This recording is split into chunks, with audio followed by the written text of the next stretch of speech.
हरि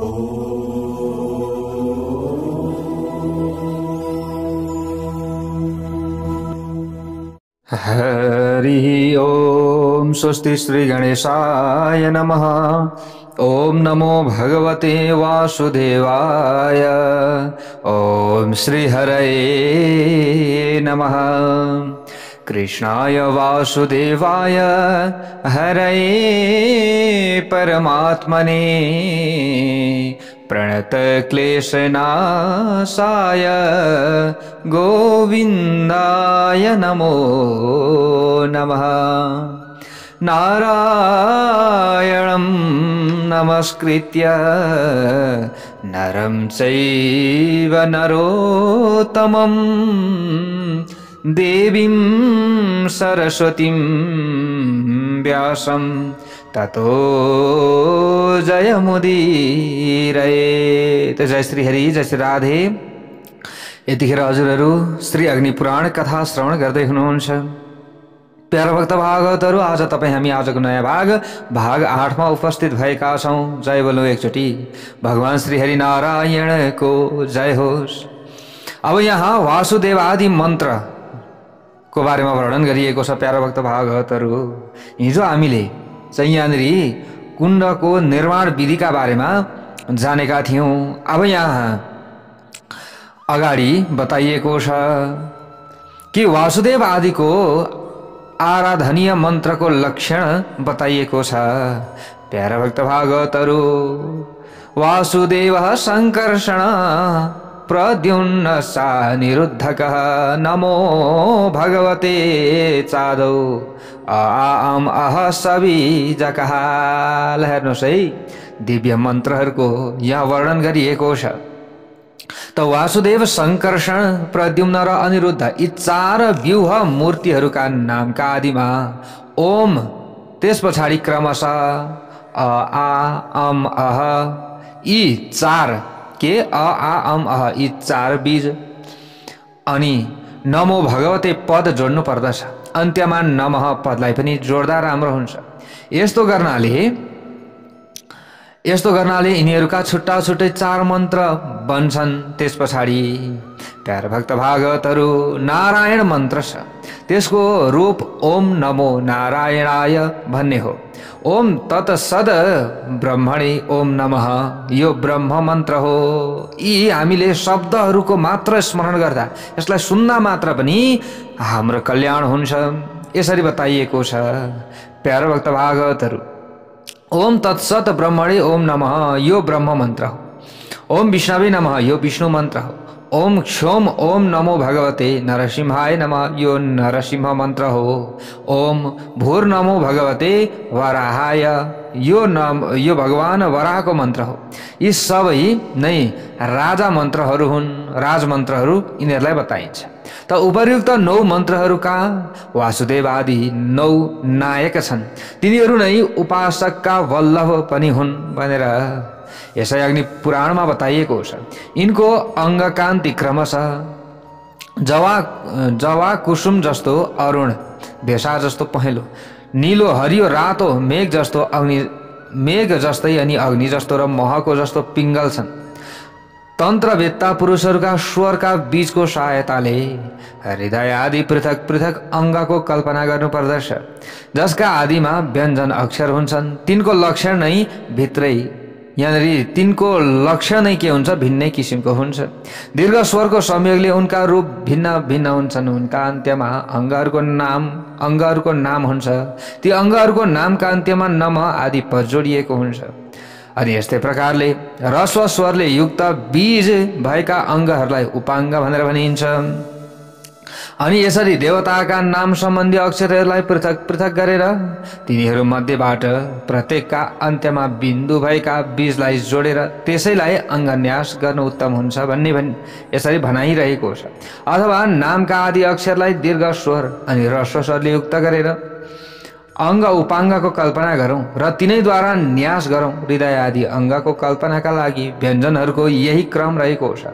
देवताको मन्त्रको जुन आफ्नै स्वर बीज छ, त्यसका अन्त्यमा उसको आफ्नै नाम दिएर अङ्ग सम्बन्धी यहाँनिर बताइएको छ नामद्वारा पृथक पृथक वाक्य रचना गरेर त्यसैसित युक्त हृदय आदि 12 अङ्गहरूको कल्पना गर्नुपर्दछ भन्ने कुराहरू रहेको छ। अनि यस्तै प्रकारले यहाँनिर 5 देखि लिएर 12 सम्मका अङ्गहरूको न्यास वाक्यको कल्पना गरेर अनि सिद्धिकै अनुरूप तिनीहरूको जप पनि गर्नुपर्दछ।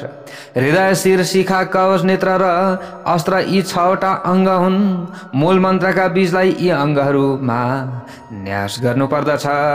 12 अङ्ग भनेका चाहिँ के हुन् त भन्दा हृदय, शिर, शिखा, हात अनि नेत्र, उदर, पीठ, बाहु, यस्तै प्रकारले उरु, जानु, जङ्घा र पाद यिनै हुन् र यिनीहरूमा क्रमशः न्यास गर्नुपर्छ। कम टम पम सम वैनतेयाय नमः यो गरुड सम्बन्धी बीज मन्त्र हो भनेर बताइएको छ। अनि खम ठम फम सम गदायै नमः यो गदा सम्बन्धी मन्त्र हो। अनि गम डम बम सम पुष्ट्यै नमः यो पुष्टि देवी सम्बन्धी मन्त्र हो। अनि घम टम भम हम श्रीयै नमः यो श्री मन्त्र हो। अनि चम डम मम क्षम यो पाञ्चजन्य सम्बन्धी मन्त्र हो। छम तम पम कौस्तुभाय नमः यो कौस्तुभको मन्त्र हो। अनि यस्तै प्रकारले जम खम वम सुदर्शनाय नमः यो सुदर्शन चक्रको मन्त्र हो। सम वम दम लम श्रीवत्साय नमः यो श्रीवत्सको मन्त्र हो। यस्तै प्रकारले ओम बम वनमालायै नमः यो वनमालाको र ओम पम पद्मनाभाय नमः यो पद्म या पद्मनाभको मन्त्र हो। यस्तै प्रकारले बीज रहित पद भएका मन्त्रहरूको अङ्गन्यास उनैका पदले गर्नुपर्दछ। यस्तै प्रकारले नाम संयुक्त जात्यन्त पदद्वारा हृदय आदि 5 अङ्गमा पृथक पृथक न्यास गर्नुपर्दछ भनेर यस्ता प्रकारले बताइएको छ।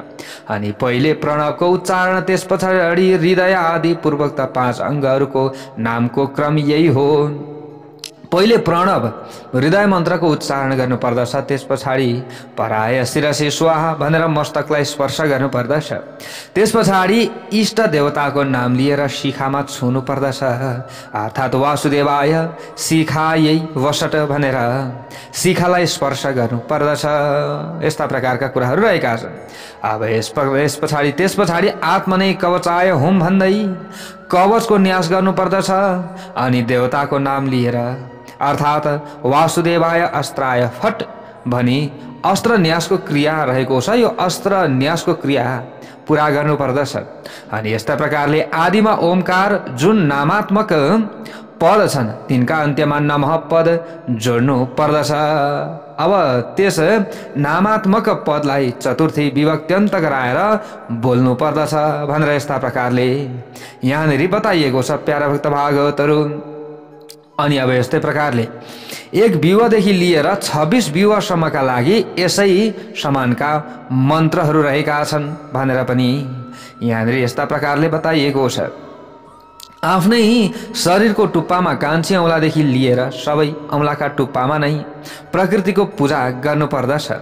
पराय पदले एकमात्र परम पुरुष परमात्माको बोध हुन्छ भनेर बताइएको छ। त्यसै एकबाट प्रकृति र पुरुष गरी 2 रूप भई व्यूहमा अभिव्यक्त हुन्छ।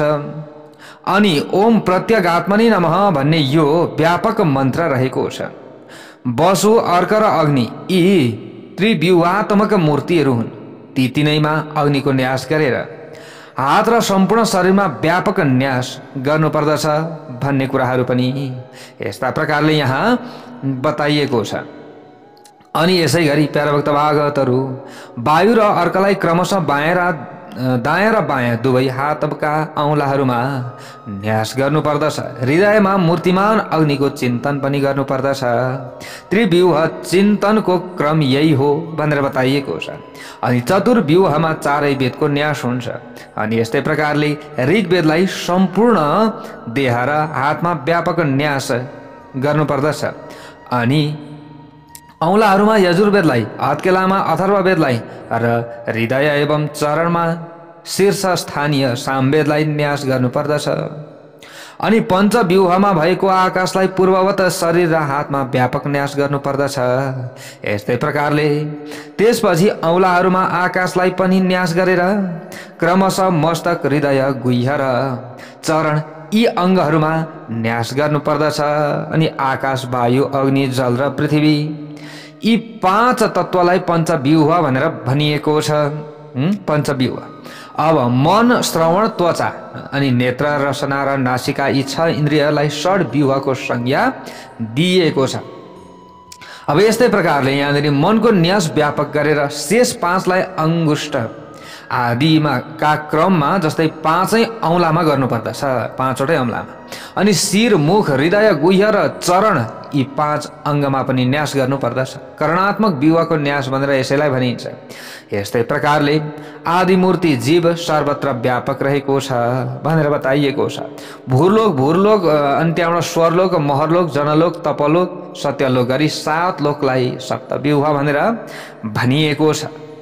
अनि यिनीहरूमा प्रथम भूरलोकको न्यास हातमा र सम्पूर्ण शरीरमा गर्नुपर्दछ। भूअरलोक आदि 5 लोकको न्यास बुढी औँलाबाट थालेर 5 औँलाहरूमा गर्नुपर्दछ भन्ने कुराहरू रहेको छ। अनि 7औं सत्यलोकको न्यास हत्केलामा गर्नुपर्दछ। अब यस्तै प्रकारले यसरी यो हत्के जो लोकात्मक सप्तव्यूह हो र यसको पूर्वोक्त किसिमले शरीरमा न्यास गरिन्छ। अब यज्ञात्मक सप्तव्यूहको परिचय दिएको छ। यहाँ सप्त यज्ञ स्वरूप यज्ञ पुरुष परमात्मा देव श्रीहरि सम्पूर्ण शरीर र शिर, ललाट, मुख, हृदय, गुह्य र चरणमा स्थित हुनुहुन्छ। अर्थात् ती सबै अङ्गमा उहाँको न्यास गर्नुपर्दछ। यी यज्ञहरू भनेका अग्निष्टोम अनि उक्थ्य, षोडशी, वाजपेय, अतिरात्र र आपतोर याम यिनै 6वटा छन् र 7औं यज्ञात्मा हो भनेर बताइएको छ। यिनै 7 रूपहरूलाई यज्ञमय सप्तव्यूह भनिएको छ।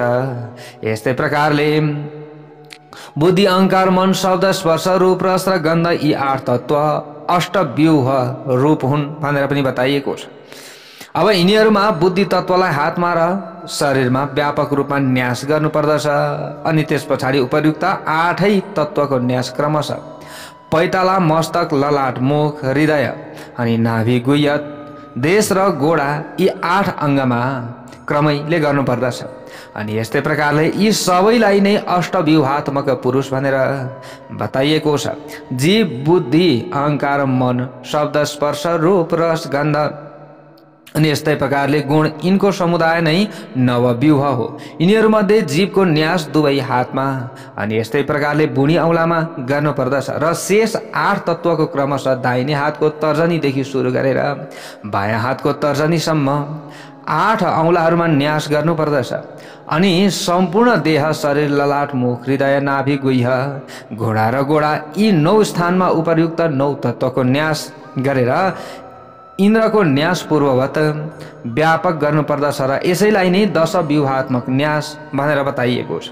दुवै बुढी औँलामा, हत्केलामा अनि तर्जनी आदि जो 8 औँलामा, अन्य शिर, ललाट, मुख, हृदय, नाभि, गुह्य, जानु भनेको घुँडा, पाउ जम्मा यी 11 अङ्गमा 11 इन्द्रियात्मक तत्त्वको जुन न्यास गरिन्छ त्यसैलाई एकादश व्यूह न्यास भनिन्छ।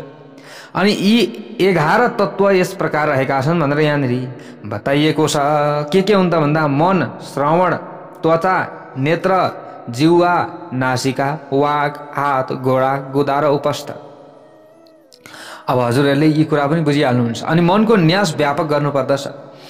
अङ्गुष्ठ द्वयमा श्रवणेन्द्रियको न्यास गरेर शेष त्वचा भनेको छाला आदि 8 तत्त्वको तर्जनी आदि 8 औँलामा न्यास गर्नुपर्दछ। शेष जो 11औं तत्त्वको उपस्थ छ त्यसको न्यास 2 हत्केलामा गर्नुपर्दछ। यस्तै प्रकारले मस्तक, ललाट भनेको निधार हो। अनि मुख, हृदय, नाभि भनेको नाइटो, चरण, गुह्य अनि उरुद्वय, जङ्घा, गुल्फ र गोडा यी 11 अङ्गमा पनि पूर्वोक्त 11 तत्त्वकै क्रमले न्यास गर्नुपर्दछ।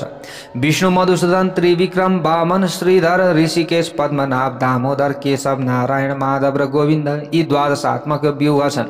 यिनीहरूमध्ये विष्णुको न्यास व्यापक गर्नुपर्दछ। बाँकी नामहरूको अङ्गुष्ठ आदि 10 औँलामा र हत्केलामा न्यास गरेर पछि पैताला, दाहिने खुट्टो, दाहिने घुँडो, दाहिने कमर, शिर, शिखा, वक्ष, वाम कटी, मुख, वाम जानु र वामपाद आदिमा न्यास गर्नुपर्दछ।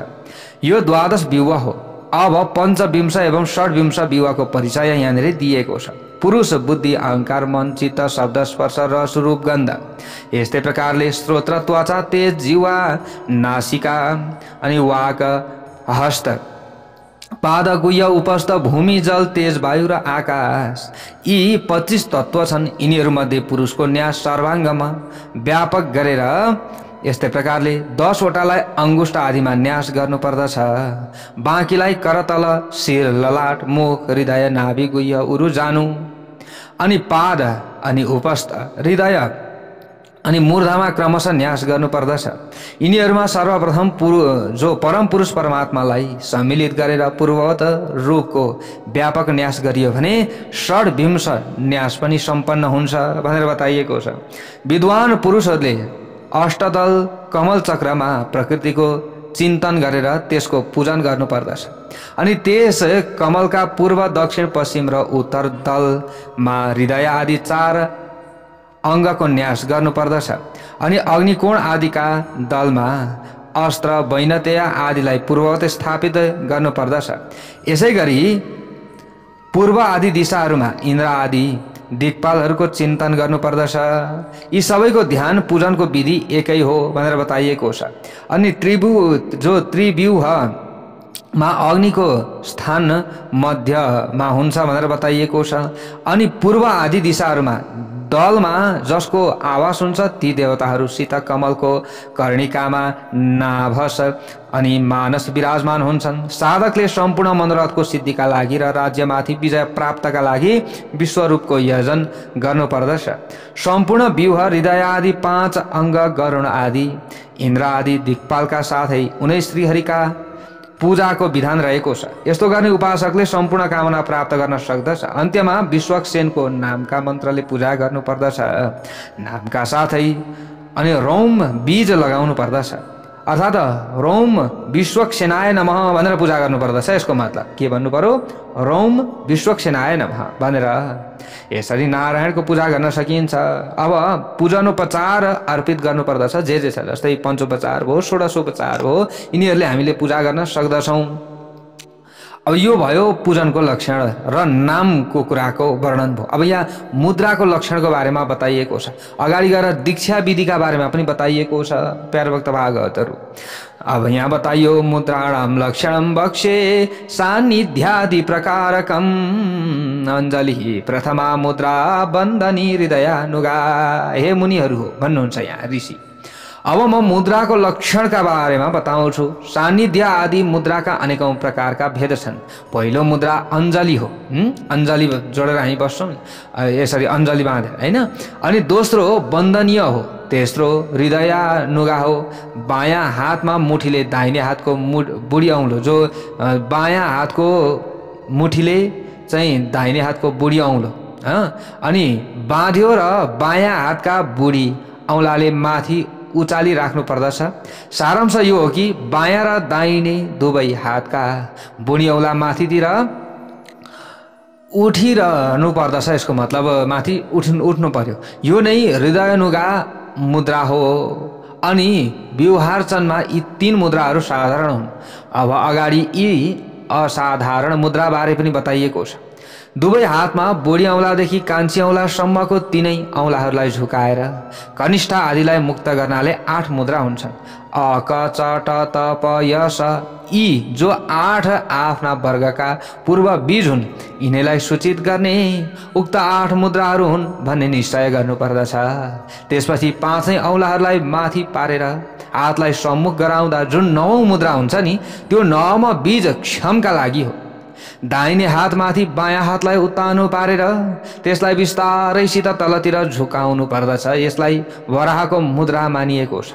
यी क्रमशः अङ्गका मुद्राहरू हुन्। बायाँ मुठीमा बाँधिएको एक औँलाहरूलाई मुक्त गरौँ र पहिले मुक्त रहेका औँलाहरूलाई फेरि खुम्स्याउँ। बायाँ हातमा यसो गरेर दाहिने हातमा पनि यही क्रिया गरौँ। बायाँ मुठीको बुढी औँठो माथि उठाइराखौँ। यसो गर्नाले मुद्राहरू सिद्ध हुन्छन् भनेर पनि यस्ता प्रकारले यहाँनिर बताइएको छ। जय बोलौं भगवान श्री हरि नारायणको जय होस्। अगाडि गएर यहाँ दीक्षाको बारेमा पनि बताइएको छ। प्यारा भक्त भागवतहरू वक्षे दीक्षाम सर्वदाम च मण्डले जे हरिम यजे दशम्या शुभ समृत्य यागद्रव्यम समस्तकम। अब यहाँ सबै कुरो दिन सक्ने दीक्षाको वर्णन गरिएको छ। जो दीक्षा छ, दीक्षा लिने व्यक्तिले सबै कुरो प्राप्त गर्न सक्दछन् भन्ने कुराहरू पनि छ प्यारा भक्त भागवतहरू। अब यसमा हामीले कतिसम्म विश्वास गरेर अगाडि बढ्न सक्दछौँ त्यति नै फल हामीलाई मिल्ने हो।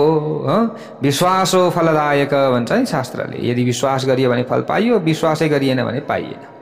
यी कुराहरू रहेको छ। त यस्ता प्रकारले यहाँनिर धेरै कुराहरू बताइएको छ। अब यहाँनिर भनिएको छ कमलाकार मण्डलमा श्रीहरिको पूजा गर्नुपर्दछ भन्ने कुरा आयो सबैभन्दा पहिलो। अनि कमलाकार मण्डल, कमलको चाहिँ फुलको जस्तो आकार मण्डल बनाउनु पर्यो। त्यहाँनिर भगवान् श्रीहरि विष्णुका प्रतिमा केही मूर्तिहरू राखेर पूजा गर्नु पर्यो, फोटा राखेर। दशमी तिथिका दिन समस्त यज्ञ सम्बन्धी द्रव्यहरू सङ्ग्रह यस्तै प्रकारले संस्कार गरेर राख्नु पर्दछ। नरसिंह बीज मन्त्र क्षौमले 100 पटक तिनलाई अभिमन्त्रित गर्नुपर्दछ। त्यसै मन्त्रका अन्त्यमा फट लगाउँदै भन्नुपर्दछ राक्षसहरूको निशान गर्नका लागि सबैतिर सर्छौँ छर्कनु पर्दछ। विनाश गर्नका लागि नि, राक्षसहरू वरिपरि नआउनु भनेर राक्षसहरूको विनाशका लागि सर्छौँ छर्काउने विधि हुन्छ नि कर्मकाण्डमा, त्यो गर्नु पर्यो। अब यस्ता प्रकारले त्यस पछाडि त्यहाँ सर्वस्वरूपा प्रसाद रूपिणी शक्तिको न्यास गर्नुपर्दछ। सर्वौषधिहरू संग्रह गरेर छर्ने काममा आउने सर्स्यौं आदि वस्तुलाई शुभ पात्रमा राखेर साधकले वासुदेव मन्त्रले तिनलाई 100 पटक अभिमन्त्रण गर्नुपर्दछ। अब यस्तै प्रकारले त्यस पछाडि वासुदेवबाट सुरु गरेर नारायणसम्मका पूर्वोक्त पाँच मूर्तिहरूका मूल मन्त्रले पञ्चगव्य तयार गर्नुपर्दछ। कुशाग्रले पञ्चगव्य छर्केर त्यस भूमिलाई चोख्याउनु पर्दछ। त्यसपछि वासुदेवका मन्त्रले उत्तानो हातले समस्त छर्नुपर्ने वस्तुहरूलाई सबैतिर छर्नु पर्दछ। त्यस बेला पूर्वतिर फर्केर उभिएर मनमनै भगवान् विष्णुको चिन्तन गर्दै ती छरिनु पर्ने वस्तुहरूलाई 3 पटक छर्नु पर्दछ। त्यसपछि वरदानी सहितको कलशमा स्थापित भगवान् विष्णुलाई अङ्गसित सहित पूजा गर्नुपर्दछ। अस्त्र मन्त्रले वर्धनीलाई 100 पटक अभिमन्त्रित गरेर अविछिन्न जलधाराले सेचन गर्दै त्यसलाई ईशान कोणतर्फ लैजानु पर्दछ। यस्तै प्रकारले कलशलाई पछाडि लगेर छर्नुपर्ने वस्तुमाथि राख्नु पर्दछ। छरिएका वस्तुहरूलाई कुशले बढारेर एकत्र गरेर अनि कुम्भेश र कर्करीको यजन गर्नुपर्दछ। पञ्चरत्नयुक्त सबस्त्र वेदीमा श्रीहरिको पूजा गर्नुपर्दछ। अग्निमा पनि उनैको अर्चना गरेर पूर्ववत मन्त्रले उनलाई सन्तर्पण गर्नुपर्दछ। त्यस पछाडि पुण्डरीक मन्त्रले उखा नामको पात्र पखालेर अब त्यसभित्र सुगन्धयुक्त घिउ लगाउनु पर्दछ। यस्तै प्रकारले त्यस पछाडि साधकले त्यसमा गाईको दुध भरेर वासुदेव मन्त्रले त्यसलाई आवेक्षण गर्नुपर्दछ। यस्तै प्रकारले शङ्कर्षण मन्त्रले सुसंस्कृत गरिएका दुधमा घिउले मुछेका चामल हाल्नु पर्दछ। त्यसपछि प्रद्युम्न मन्त्रद्वारा डाडुले त्यो चामल र दुधलाई चलाउँदै बिस्तारैसित त्यसलाई अर्काई फर्काई पार्नु पर्दछ। जब चरुको त्यो खीर पाक्दछ त्यसपछि आचार्यले अनिरुद्ध मन्त्र पढ्दै अब यस्ता प्रकारले त्यसलाई अगेनाबाट तल झिक्नु पर्दछ। त्यस पछाडि त्यसमा पानी छर्केर घिउमा मुछ्दै हातमा भस्म लिएर त्यसलाई नारायण मन्त्रले ललाट एवं पार्श्व भागमा ऊर्ध्वपुण्ड पारेर लगाउनु पर्दछ। अब यसरी बनेको शुद्ध संस्कारयुक्त चरुलाई 4 भाग लगाएर 1 भाग इष्ट देवतालाई अर्पित गर्नुपर्छ। अनि यस्तै प्रकारले दोस्रो भाग कलशलाई चढाउनु पर्दछ। तेस्रो भाग अग्निमा 3 पटक आहुति दिनु पर्दछ। चौथो भाग गुरु शिष्यले बसेर खानु पर्दछ। यसबाट आत्मशुद्धि हुन्छ। अब भोलिपल्ट दूध आउने वृक्षको दत्युन गर्नु पर्दछ। नारायण मन्त्रले 7 पटक अभिमन्त्रित गर्नु पर्दछ। अनि दन्त शुद्धिका लागि त्यसलाई उपयोग गरेर त्यसलाई फ्याँकिदिनु पर्दछ। आफ्नो पातकलाई स्मरण गर्दै पूर्व अग्निकोण, उत्तर अनि ईशान कोणतर्फ मुख फर्काएर राम्ररी स्नान गर्नु पर्दछ। अनि त्यसपछि शुभ अथवा सिद्धले भावना गरेर वा निष्पाप एवं शुद्ध भएर शुभ एवं सिद्धितर्फ अग्रसर हुँदैछु, म सिद्धितर्फ अगाडि बढ्दैछु, म सिद्धि प्राप्तिका लागि अगाडि बढ्दैछु भन्ने यो अनुभव गर्दै आचमन प्राणायाम गरिसकेर मन्त्र प्रदान गर्ने गुरुले भगवान विष्णुसित प्रार्थना गरी उनको परिक्रमा गर्नुपर्दछ अनि पूजा गृहमा प्रवेश गर्नुपर्दछ। प्रार्थना गर्दा हे देव, संसार सागरमा मग्न पशुहरूका पासबाट छुटकारा प्रदान गर्नका लागि तपाईँ नै शरणदाता होइ बक्सनुहुन्छ हे मेरो भगवान भन्नुपर्दछ। तपाईँ सधैँ आफ्ना भक्तमाथि वात्सल्य भाव लिइरहनुहुन्छ हे देवदेव। प्राकृतिक पास बन्धनमा बाँधिएका यी पशुहरूलाई तपाईँका कृपाले म मुक्त हुन पाऊँ भन्ने आज्ञामा भर पर्नुपर्दछ अथवा आज्ञा गर भन्नुपर्दछ। आचार्यले शिष्यलाई भन्नु पर्यो। अनि यस्तै प्रकारले देवेश्वर स्त्रीहरूसित यस किसिमको प्रार्थना गरेर पूजागृहमा प्रवेश भएपछि गुरुले पूर्ववत ओमकारद्वारा अग्निधारण आदि कार्यले शिष्यका रूपमा रहेका सबै पशुहरूलाई शोधन गरेर संस्कार गरिसकेपछि उनीहरूको संयोग वासुदेव आदिको मूर्तिसित गर्नुपर्दछ। अब शिष्यका नेत्र बाँधेर उनलाई मूर्तिहरूतिर हेर्न लगाउनु पर्दछ। शिष्यले ती मूर्तिमा पुष्पाञ्जली फ्याँकेर त्यसै अनुसार गुरुले तिनको नाम निर्देश गर्नुपर्दछ। यस्तै प्रकारले पूर्ववत शिष्यहरूलाई मन्त्र रहित रूपमा मूर्तिहरूको पूजा गराउनु पर्दछ। जुन शिष्यका हातको फूल जुन मूर्तिमा खस्दछ गुरुले त्यस शिष्यको नाम त्यही राख्नु पर्दछ।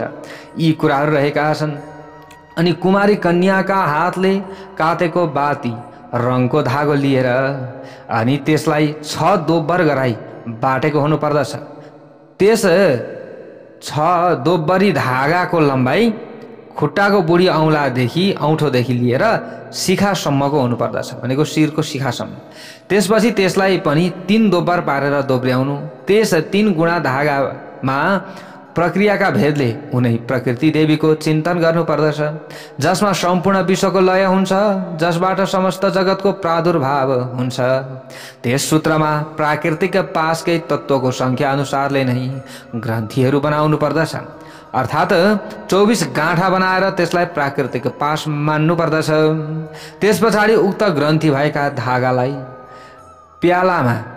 प्यालामा राखेर कुण्डका नजिकै स्थापित गर्नुपर्दछ भन्ने कुराहरू रहेको छ। अब यस्तै प्रकारले त्यसपछि सबै तत्त्वलाई चिन्तन गर्दै गुरुले शिष्यका शरीरमा त्यसलाई न्यास गर्नुपर्छ।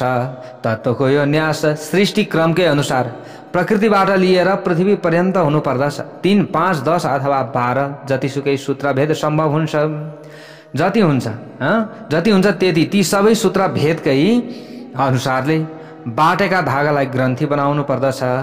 यस्तै प्रकारले तत्त्व चिन्तक पुरुषका लागि यही उचित हुन्छ। हृदयदेखि लिएर अस्त्र पर्यन्त 5 अङ्ग सम्बन्धी मन्त्र पढेर सम्पूर्ण भूतहरूलाई प्रकृति क्रमले तन्मात्रा स्वरूपमा लीन गराएर त्यस मायामय सूत्रमा र पशुका शरीरमा पनि प्रकृति लिङ्ग शक्ति कर्ता बुद्धि अनि मनको उपसंहार गर्नुपर्दछ। त्यस पछाडि पञ्चतन मात्रा बुद्धि कर्म र पञ्चमहाभूत यी 12 रूपहरूमा अभिव्यक्त 12 सूत्र र शिष्यका शरीरमा चिन्तन गर्नुपर्दछ भन्ने कुराहरू यस्ता प्रकारले यहाँ बताइएको छ।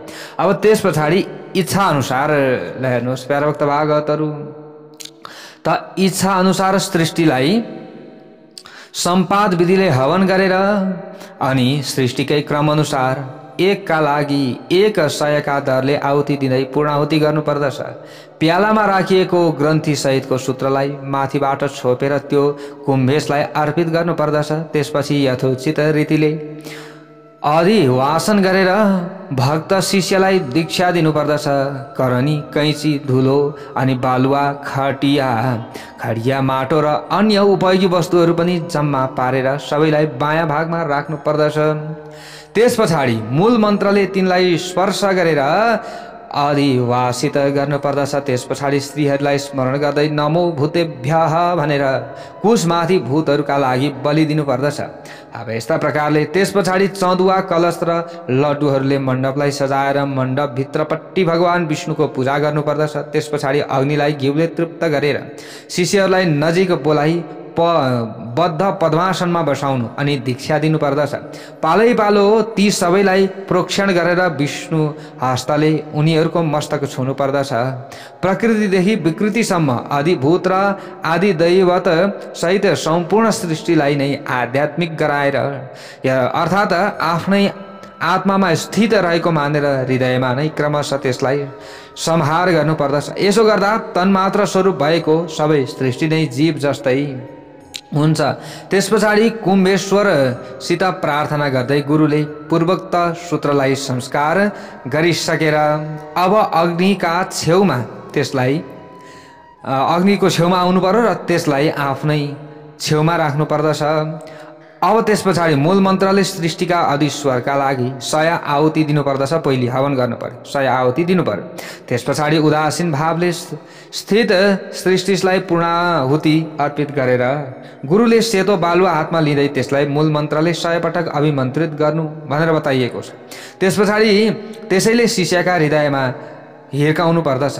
त्यस बेलामा वियोगवाची क्रियापदले युक्त बीज मन्त्रहरू क्रमशः पाद आदिमा इन्द्रिय सूचक वाक्यको योजना गर्दै हुम फट उच्चारण गर्नुपर्दछ। यस किसिमको पृथ्वी आदि तत्त्वबाट वियोग गराएर आचार्यले भावनात्मक रूपमा उनले अग्निमा होम दिनुपर्दछ भनेर यसरी बताइएको छ।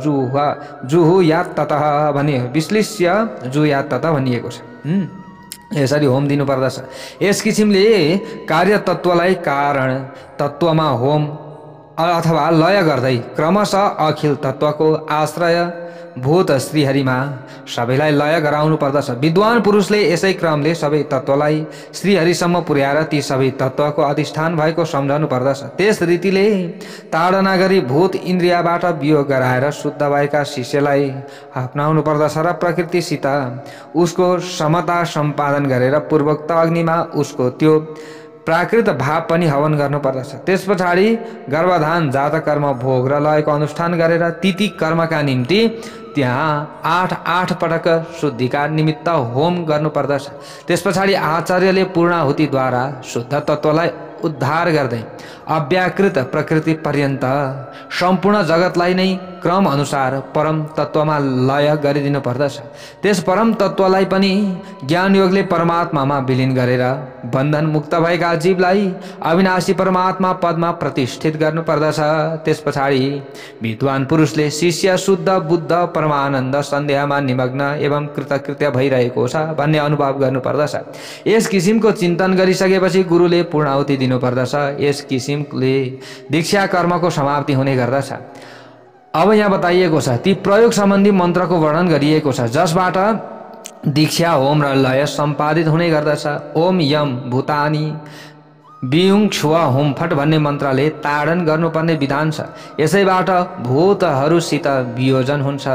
यहाँ वियोजनका मन्त्रहरू दुईवटा छन्। एउटा त उही माथि वर्णन भएको हो र अर्को ओम यम भूतान्या पतये हम भन्ने मन्त्र पनि छ। यस मन्त्रले अपातन गरेर पुनः दिव्य प्रकृतिसित यसलाई संयोजन गरिन्छ। त्यसका लागि ओम यम भूतानि यङ स्वा भन्ने मन्त्र रहेको छ। अब होम मन्त्रको वर्णन यहाँ गरिएको छ। जस्तै ओम भूतानि समहर स्वाहा भन्ने यही मन्त्र नै होम मन्त्र हो। ओम अम ओम नमो भगवते वासुदेवाय ओम वौषट यो पूर्णाहुति मन्त्र हो।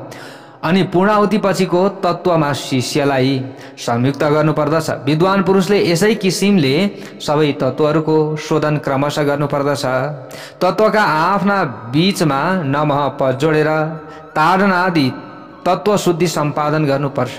ओम राम कर्मेन्द्रियाणि ओम देम बुद्धिन्द्रियाणि यी पदको अन्त्यमा बियुङ स्वा होम फटलाई संयोजन गर्दै पूर्वोक्त यम बीजको जस्तै यी उपयुक्त बीजहरूबाट पनि ताडन आदि प्रयोग गर्न सकिन्छ।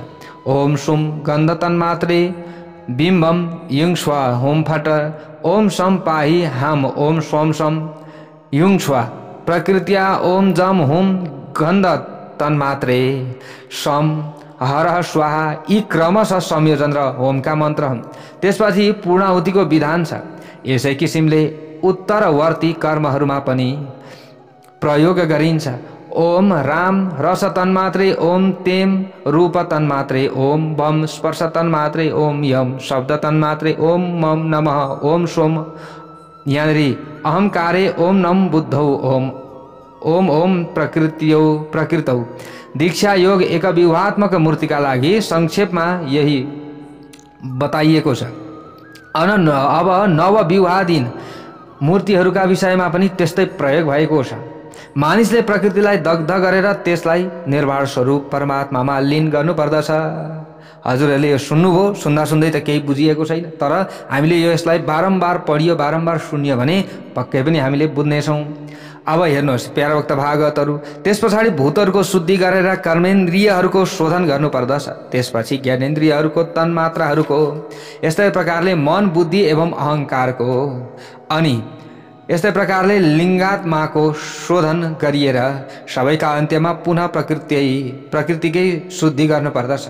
अनि शुद्ध भएको प्राकृतिक पुरुष ईश्वरीय धाममा प्रतिष्ठित छ। उसले सम्पूर्ण भागहरूलाई नै अनुभव गरेको छ। अब ऊ मुक्तिमा स्थिर छ भनेर ध्यान गर्नुपर्दछ, पूर्णाहुति दिनुपर्दछ। यस अधिकार प्रदान गर्ने नै दीक्षा हो। यो अधिकार प्रदान गर्ने कार्य नै के हो? दीक्षा हो। त पूर्णाहुति यसरी दिनुपर्दछ। अनि यस अधिकार प्रदान गर्ने दीक्षा हो भनेर बताइएको छ। पूर्वोक्त मन्त्रको अङ्गद्वारा आराधना गरेर तत्त्व समूहलाई समभावमा पुर्याएर क्रमशः यसै रीतिले शोधन गरेर अन्त्यमा साधकले आफूलाई सम्पूर्ण सिद्धिहरूले युक्त परमात्माले स्थित अनुभव गर्दै पूर्णाहुति दिनुपर्दछ। यो नै साधक विषयक दीक्षा हो भनिएको छ। यदि यज्ञोपयोगी द्रव्यको सम्पादन र सङ्ग्रह हुन सकेन अथवा आफ्नो असमर्थता रह्यो भने समस्त उपकरण सहित श्रेष्ठ गुरुले पूर्ववत इष्ट देवताको पूजन गरेर तत्काल उनलाई अधिवासित गरेर द्वादशी तिथिमा शिष्यलाई दीक्षा दिनुपर्दछ भन्ने कुराहरू रहेको छ। अनि जो गुरुभक्त विनयशील छन्, गुरुभक्त छन्, गुरुमा आस्था राख्ने छन् एवं समस्त शारीरिक सद्गुणले सम्पन्न छ, त्यस्तो शिष्य आदि अधिक धनवान छैन भने नै वेदीमा इष्ट देवताको पूजन मात्र गरेर दीक्षा ग्रहण गर्नुपर्दछ। अनि आदि दैविक, आदि भौतिक र आध्यात्मिक यी सब सम्पूर्ण अध्वालाई सृष्टिक्रमले शिष्यका शरीरमा चिन्तन गरेर गुरुले पहिले पालो 8 आहुतिले एकलाई तृप्त गराइसकेपछि सृष्टिमान भएका वासुदेव आदि विग्रहलाई उनका आफ्ना मन्त्रले पूजन एवं हवन गर्नुपर्दछ। हवन पूजन आदि गरिसकेपछि अग्नि आदिलाई विसर्जन गर्नुपर्दछ। त्यस पछाडि पूर्वोक्त होमद्वारा संहार क्रमले तत्त्वहरूलाई शोधन गर्नुपर्दछ। पहिले नै दीक्षा कर्ममा जुन सूत्रमा गाँठो पारिराखिएका थिए ती गाँठाहरू खोलेर गुरुले तिनलाई शिष्यका शरीरदेखि लिएर क्रमशः तिनै तत्त्वहरूमा समेत शोधन गर्नुपर्दछ।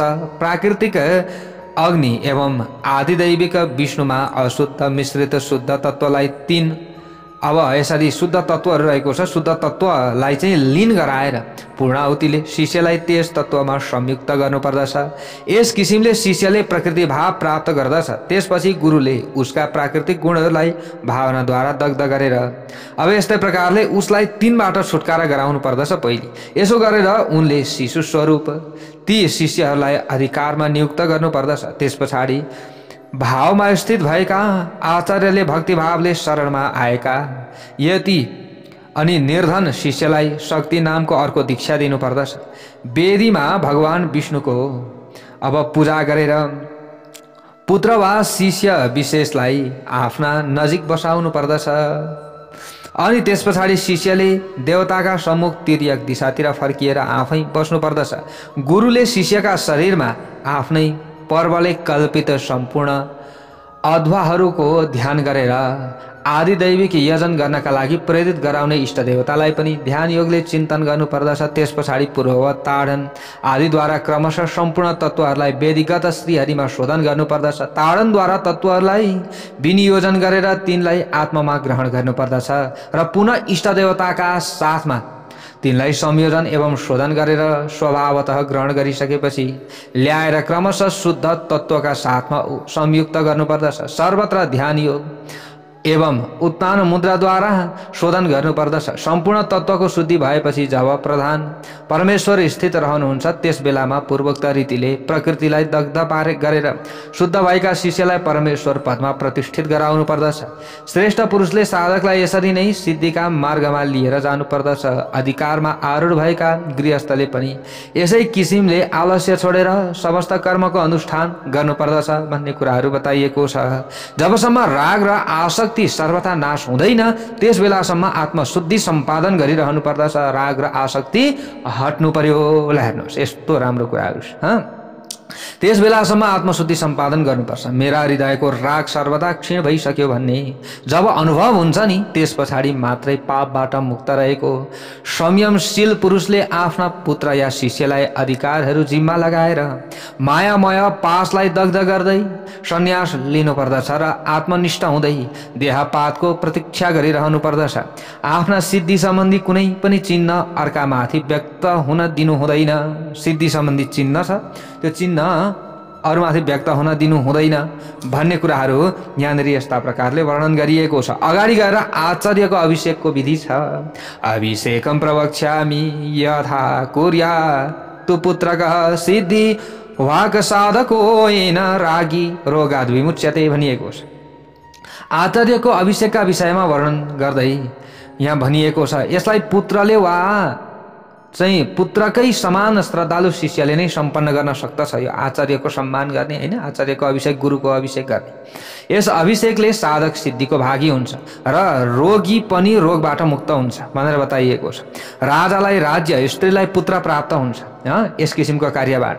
यसबाट अन्तःकरणको विकारको नाश हुन्छ। राज्यम राजा सुतम स्त्रीञ्च प्राप्नुयान् मलनाशनम। त पुत्र छैन भने पुत्र हैन, सन्तान छैन भने सन्तान यस्तो प्रकारले प्राप्त हुन्छ।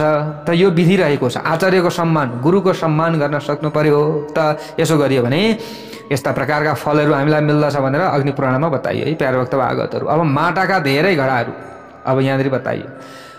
यहाँ बताइयो नि स्त्रीलाई पुत्र प्राप्त हुन्छ, यसबाट अन्तःकरणको विकार नाश हुन्छ। माटाका धेरै घडाहरूमा उत्तम रत्न राखेर एक स्थानमा स्थापित गर्नुपर्दछ। पहिले एक घडा बीचमा राख्नु पर्दछ, त्यस पछाडि चारैतिर घडाहरूको स्थापना गर्नुपर्दछ। यसै गरी 1000 या 100 आवृत्तिमा ती सबैलाई स्थापना गर्नुपर्दछ। त्यस पछाडि मण्डपभित्र कमलाकार मण्डलमा पूर्व र ईशान कोणका मध्यभागमा पीठ या सिंहासनमा भगवान विष्णुलाई स्थापित गरेर पुत्र एवं साधक आदिलाई सरलीकरण गर्नुपर्दछ। त्यस पछाडि शिष्य या पुत्र भगवत पूजन पूर्वक गुरुको अर्चना गरेर कलशका जलले उनीहरूलाई अभिषेक गर्नुपर्दछ। त्यस बेला गीत वाद्यको उत्सव भइरहन्छ। त्यसपछि योगपीठ आदि गुरुलाई अर्पित गर्नुपर्दछ। हे गुरुदेव, हामी सबै मानिसहरूलाई कृपापूर्वक अनुग्रहित गर्नुहोस् भनी प्रार्थना गर्नुपर्दछ। गुरुले पनि उनलाई दीक्षाको समयानुकूल आचारको शिक्षा दिनुपर्दछ। यसैबाट गुरु र साधकलाई मनोरथ पुरा हुन्छ। गुरुको पनि अनि साधकको पनि इच्छा सिद्धि हुन्छ, मनोरथ सिद्धि हुन्छ भन्ने यस्ता प्रकारका कुराहरू रहेको छ। प्यारा भक्त भागवतहरू अगाडि गएर अब यहाँ सर्वत्र भद्रा निर्माणको विधिहरू रहेको छ, मण्डल विधिहरू रहेको छ प्यारा भक्त भागवतहरू, अनि मार्जन विधि पनि रहेको छ, अनि यहाँनिर संस्कार कथन रहेको छ। यस्ता धेरै कुराहरू रहेको छ। पवित्र आरोहणको विधिहरू रहेको छ। अगाडि यहाँनिर धेरै कुराहरू हामीले जान्नुपर्ने, अनि होम विधि पनि रहेको छ प्यारा भक्त भागवतहरू, धेरै कुराहरू रहेको छ। अनि यो सबै कुराहरू अब अल्छी नमानिकन हामीले सुन्दछौँ भने पक्कै पनि हाम्रो कल्याण हुनेछ। अब हामीले एकैचोटिमा त यो सबै कुराहरू बुझ्दैनौँ, क्रमशः यसलाई हामीले बुझ्ने प्रयत्न गर्नुपर्दछ। बुझ्ने प्रयत्न गर्दै गर्दै अगाडि बढियो भने पक्कै पनि सबै कुराहरू बुझिन्छ। शिलान्यासका विधिहरू रहेको छ है, यस्ता धेरै कुराहरू यहाँनिर रहेको छ। र हजुरहरूले धेरैले अग्नि पुराणको चाहिँ पुस्तकको दर्शन गर्ने इच्छा राखिराख्नु भएको थियो। यहाँनिर फोटो खिचेर हजुरहरू समक्षमा राखिएको छ। यो पुस्तकको दर्शक हजुरहरू हुनुहुन्छ, हजुरहरूले पक्कै पनि दर्शन गरेर लाभ उठाउनु होला, किनभने अग्नि पुराणको दर्शन हामीले गर्नुपर्दछ। सके त घरमा राख्ने, अब सकिएन भने पनि हामीले चाहिँ यसरी नै अहिले त अब मोबाइलमा पुस्तक होइन, मोबाइलमा कथा, त्यसै कारणले गर्दा शुद्ध व्यक्तिबाट शुद्ध कथाहरू हामीले श्रवण गरियो भने पक्कै पनि हाम्रो कल्याण हुन्छ। यहाँ धेरै कुराहरू यस्ता कुराहरू रहेका छन्, तीर्थका महात्म्यका बारेमा रहेको छ। अब यी सबै कुराहरू अब अल्छी त लाग्छ होला हजुरहरूलाई, तर पनि अल्छी नमानिकन सुन्दै अगाडि बढ्नु होला, पक्कै पनि हाम्रो कल्याण हुनेछ। अब आजको भाग यति नै। अब भोलिको अर्को भागमा हामीले यहाँबाट उताको कथालाई श्रवण गर्नेछौँ। जय बोलौँ भगवान् श्री हरि नारायणको।